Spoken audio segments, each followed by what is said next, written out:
September 11th. These are the pieces I've taken off the vehicle. That's the timing cover. I finally got it off. Took me a while.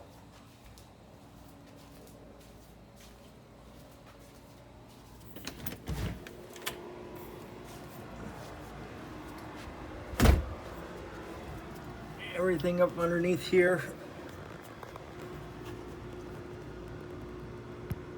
Did that, all that just to get to this area.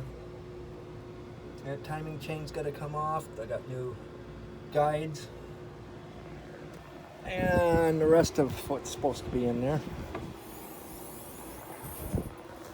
So I did all this just for this guy right here.